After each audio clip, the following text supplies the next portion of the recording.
Here we have the microwave modules 432 meg 100 watt linear amplifier. Been around for a while but well built. And I'm going to show you the power output. Using to driver in FM mode, ICOM IC9100, set around the 77 simplex colon frequencies in FM. So at the moment linear is switched off, power off,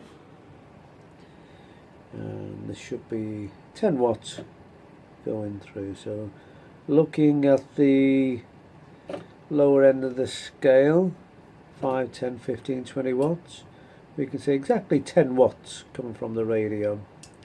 And as you can see, the radio is set to the 20 watts, the power meter 20 watt scale.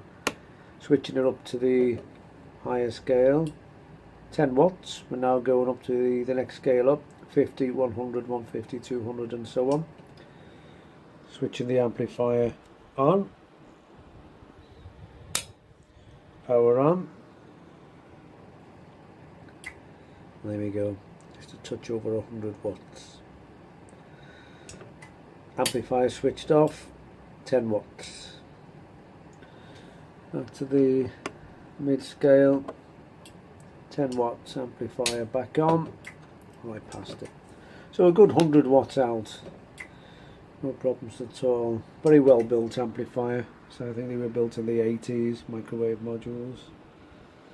Good piece of kit, solid, really good heat sinks, high fins on them. So coolant fan, I've just put a computer coolant fan on the top of it. Runs fairly quiet, blows cold air through the fins. Only probably needed if you're using it in FM mode. For SSB, the fins are that substantial, you probably get away no problem. Or a very good amplifier. There you have it, microwave modules.